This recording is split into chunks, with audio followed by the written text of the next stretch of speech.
बिहार चुनाव से जुड़ी बड़ी खबर आपको बता दें। पहले चरण की वोटिंग से ठीक पहले जनसुराज में भयंकर भगदड़ मची हुई है। जी हां, जहां जनता और नेता सभी लोग अपनी सीटों की बेल्ट जो है बांध चुके हैं, वही इस तरीके का नेताओं का पाला बदलना चुनाव पर कितना असर डालने वाला है, क्या कुछ समीकरण बदलने वाले हैं, इसी मामले में ज्यादा अपडेट के साथ मेरे साथ जुड़ रहे हैं कैपिटल टीवी के executive editor Rajiv Singh ji. Sir, Jan Suraaj में एक बार फिर भगदड़ मची हुई है और चुनाव से एंड पे है, सर पे है, फिर भी इस तरीके का नेताओं का पाला बदलना कितना असर डालेगा? देखिए, प्रशांत किशोर चुनावी रणनीतिकार हैं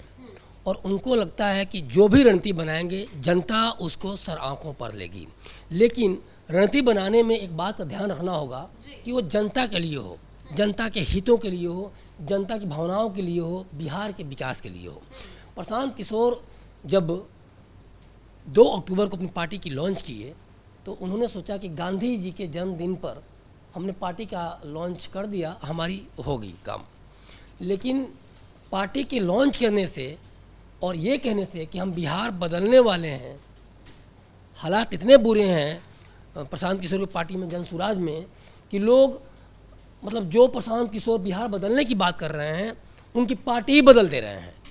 मैं बात संजय सिंह की कर रहा हूँ। संजय सिंह पार्टी बदलकर भाजपा में शामिल हो गए हैं और चूंकि संजय सिंह धानुक समुदाय से आते हैं, लगभग 2.25% बिहार में धानुक समुदाय है और उसकी बहुत ही ज़बरदस्त पैठ है। धानुक समुदाय को पहले से भी कहा जाता है जो जदयू का देखा जाए तो वोटर है, कोर वोटर है। तो ऐसे में जदयू और बीजेपी साथ में चुनाव लड़ रहे हैं, तो आप समझ सकती हैं कि चुनाव से एन पहले सोचिए 6 नवंबर यानी कि कल ही चुनाव होना है और इसके पहले प्रशांत किशोर की पार्टी में भगदड़ बहुत ही मैटर करता है। और ख़ास तौर पर मैं इसलिए इसको ज़्यादा तो वो कर रहा हूँ क्योंकि प्रशांत किशोर ने जो बड़े बड़े वादे किए बिहार की जनता से, जो बिहार बदलने की बात की, जो जी बिल्कुल सर, प्रशांत किशोर बार बार बयानबाजियों में बने रहते हैं, कभी महागठबंधन पर हमले करते हैं, एनडीए पर भी हमले करते हुए दिखाई देते हैं, लेकिन चुनाव से ठीक पहले उनकी ही पार्टी में इस तरीके की भगदड़ से उन पर कितना असर पड़ेगा? देखिए, मैं वही कह रहा हूँ कि जिस तरह से उन्होंने बिहार को सपने दिखाए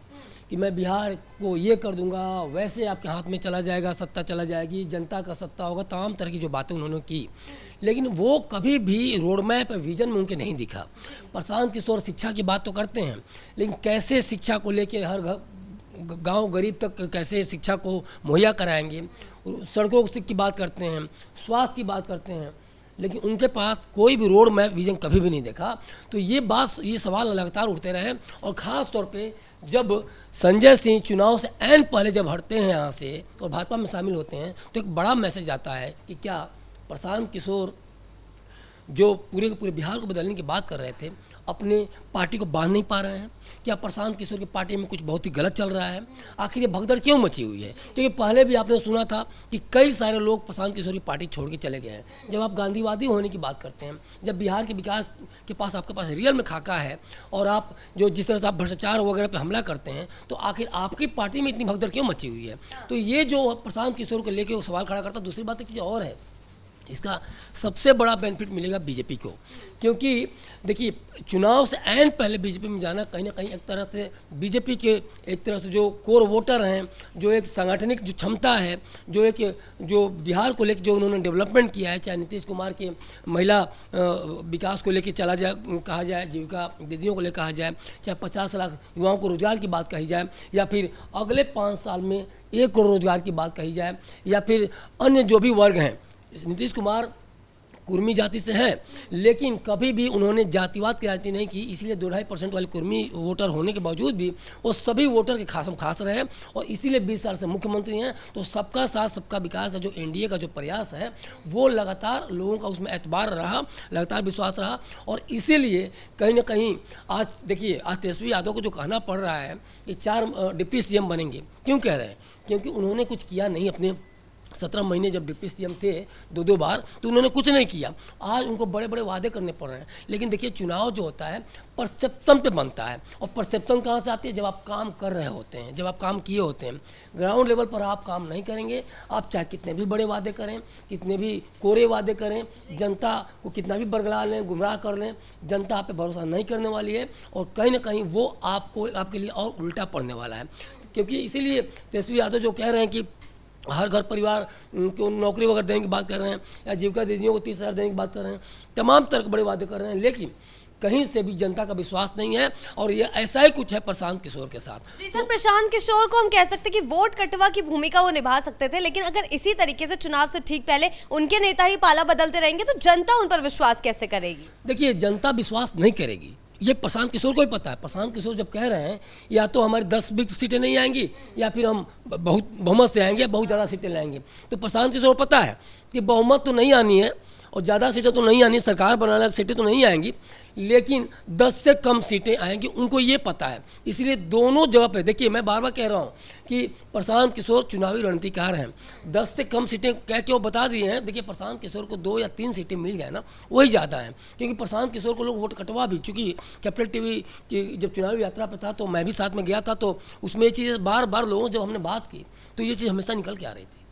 कि प्रशांत किशोर वोट कटवाए हैं। हम उनके गांव कुनार भी गए, उनके बाहर जो गांव के जो घर के बाहर जो उनकी स्थिति, जो गरीबों की जो स्थिति थी, या जो लोग समोसे वगैरह तल रहे तो बता रहे थे, बोले कि यहाँ कभी आते ही नहीं है। कभी लोगों ने उनको, सोचिए 27-28 साल का एक युवा कह रहा है कि हमने कभी उनको देखा ही नहीं है, तो कभी क्षेत्र में नहीं आना, नहीं घूमना, या फिर अन्य जो करागर वगैरह भी हम लोग जब गए तो उनके जो प्रत्याशी वगैरह वहाँ से भी जो जिन लोगों का नाम था उनको लेकर हम लोग रुझान जानना चाह रहे थे, तो उन लोगों ने भी बताया, वहाँ के नागरिकों ने बताया कि प्रशांत किशोर तो विदेशी हैं। प्रशांत किशोर मतलब कि प्रशांत किशोर यहाँ के हैं ही नहीं, यहाँ कभी नहीं आते हैं, कभी हमने देखा नहीं है, तो प्रशांत किशोर हमारे लिए विदेशी हैं, तो हम कभी भी किसी कीमत पर प्रशांत किशोर को वोट नहीं देंगे, वो वोट कटवा है। दूसरी एक बड़ी बात, ध्यान देने वाली बात है कि प्रशांत किशोर, देखिए, एक चुनावी रणनीतिकार होने के नाते, जैसे ये लगातार कहा जाता था कि मोदी जी को बनाए, नीतीश को बनाए, ममता बनर्जी को बनाए, तो ये बात समझ में आनी चाहिए कि देखिए, बीजेपी का डर दिखा के और मौलानाओं का वोट लेकर आप चाहें किस तरह से बदला के आप वो करें, तो देखिए ओवैसी उधर बैठे हुए हैं, सीमांचल से लेकर सासाराम से लेकर सीमांत तक ओवैसी का प्रभाव तेजी से बढ़ रहा है। और देखिए, बात ओवैसी की नहीं है, क्योंकि कहीं ना कहीं इसमें राजद कहीं ना कहीं पीछे हट जा रही है, चाह के भी वो एतबार नहीं कायम कर पा रही मुस्लिमों के बीच में। और जो जिस तरह से अभी डिप्टी सीएम को लेके बवाल हुआ, ओवैसी के खुद जो शौकत अली ने, जो एआईएम के अध्यक्ष हैं यूपी के, तो उन्होंने खुद वो किया कि क्या हम लोग दरी बिछाएंगे, तो इसको लेकर पूरे इनको घेर लिया है तेजस्वी को। तो एक तो ये वोट नहीं हो पा रहा है, इसी चलते चाह रहे हैं किस तरह से कि प्रशांत किशोर इस कम से कम मौलाना वोट को खींच ले, मतलब हर तरीके से ओबीसी के वोट को, फॉरवर्ड के वोट को। लेकिन देखिए, सबको पता है कि प्रशांत किशोर के पास कोई ऐसी योजना नहीं है। प्रशांत किशोर सिर्फ इस बार कम से कम तो वोट कटवा ही हैं, और अगली बार मान ली 1-2 सीट लाएं तो अभी प्रशांत किशोर को खड़ा होने में भी वर्षों लगेंगे। खड़ा हो पाएंगे नहीं हो पाएंगे वो तो समय की बात है, लेकिन ये जरूर है कि प्रशांत किशोर बहुत बड़ा प्रभाव नहीं वो कर रहे हैं, और ये कहीं ना कहीं इनके नेताओं को भी समझ में आने लगा है। सोचिए उन नेताओं का जो महीनों से फील्ड में जनता के बीच में दौड़ रहे थे, भाग रहे थे, जब संजय सिंह ये कह रहे हैं कि प्रशांत किशोर उनके प्रचार में भी नहीं आए, और ये भी सुनने को आ रहा है जब उन्होंने बोला कि कुछ ऐसी बातें हुई तो उन्होंने बोला जाकर एनडीए में शामिल हो जाओ, भाजपा में शामिल हो जाओ, तो बोले ठीक है, तो फिर मैं भाजपा में शामिल हो जाता हूँ, और संजय सिंह जाकर भाजपा में शामिल हो गए। तो ये सारी जो चीज़ें, जो इनकी जो हनक है, जिस तरह से एक अहंकार में प्रशांत किशोर डूबे, उनको लग रहा है कि मैं बस इस बार सीएम बनने वाला हूँ, नीतीश कुमार को रिप्लेस करने वाला हूँ, तो यही कहीं ना कहीं हनक, यही ना कहीं कहीं अहंकार उनके ही पार्टी के नेताओं ने अब उनका भूत उतारना शुरू कर दिया है। और ये संजय सिंह का जो एक तरह से दल का बदलाव है, जो पार्टी बदल के वो बीजेपी में शामिल हो गए, कहीं ना कहीं दिखा रहा है कि एनडीए की सरकार बन रही है, और इसीलिए प्रशांत किशोर कहीं ना कहीं वो हाशिए पर धकेले जा रहे हैं, और इसीलिए लास्ट मोमेंट में आकर लोग अब बीजेपी में शामिल हो रहे हैं और प्रशांत किशोर को कहीं ना कहीं वो साइड कर रहे हैं। एक बात और भी मैं यह कहना चाहूँगा कि जिस तरह से मुस्लिमों के अंदर डर बैठा के, चाहे वो अडवाणी जी का डर बैठाए, चाहे मोदी जी का फिर डर बैठाए, चाहे फिर वाजपेयी जी का भी, वाजपेयी जी सर्वमान्य नेता रहे हैं, तो अटल बिहारी वाजपेयी का भी डर दिखाए, और अब जो योगी जी का डर दिखा रहे हैं, तो ये लगातार जो प्रशांत किशोर ने किया है ना, वो बड़ा उनका एक जो डुअल कैरेक्टर को शो कर रहा है। दूसरी बात एक और है, 2012 का जब पीएम का मोदी का जब लहर था, तो वो उसमें मोदी को पकड़ लिया, बड़ा अवसरवादी, इनको रणनीति का पता है कब कहाँ जाना है। नीतीश की जब लहर थे नीतीश को पकड़ लिए, ममता की जब लहर थे ममता की लहर पकड़ लिए, और चुनाव प्रचार वगैरह करके उन्होंने ये साबित कर दिया कि प्रशांत किशोर ने ही मोदी को जिताया है, प्रशांत किशोर ने नीतीश को जिताया है, प्रशांत किशोर ने ममता को जिताया है। लेकिन जब पंजाब जाते हैं तो वहाँ से खदेड़ दिए जाते हैं, जब अन्य लोगों के पास जाते हैं तो खदेड़ दिए जाते हैं। और वही प्रशांत किशोर आज जितने सवाल खड़ा कर रहे हैं नीतीश कुमार से लेकर हर पे, ये भी सरकार में थे तब तो उन्होंने कुछ नहीं किया, तो उनसे अब सवाल पूछा जाता है तो गोल गोल घुमा देते हैं। तो देखिए, प्रशांत किशोर के कथनी और करनी में अंतर के चलते ही और एक बड़ी हार को देखते हुए ही उनकी पार्टी के लोग अब पाला बदलने लगे हैं। और देखिए, ये बात बहुत मैटर करता है कि चूंकि कल चुनाव है और आज ये सब कुछ हो रहा है, तो प्रशांत किशोर की पार्टी में भगदड़ कहीं ना कहीं उनके लिए एक बहुत बड़ी हार की सबब बन रही है, ये भी तय है। जी, बहुत बहुत धन्यवाद आपका इन तमाम जानकारियों के लिए। तो कुल मिलाकर जिस तरीके से प्रशांत किशोर लगातार जनता के सामने बड़े बड़े वादे कर रहे थे, अब वो वादे पूरी तरीके से झूठे साबित होते दिखाई दे रहे हैं, क्योंकि उनके खुद के नेताओं को ही उन पर भरोसा नहीं है। चुनाव से ठीक पहले वो पाला बदल दे रहे हैं। ऐसे में उनको कितना नुकसान होने वाला है, ये देखने वाली बात होगी। ब्रेकिंग न्यूज में फिलहाल इतना ही। कैमरा पर्सन राजकुमार के साथ मैं शिवानी रतूड़ी, कैपिटल टीवी बिहार।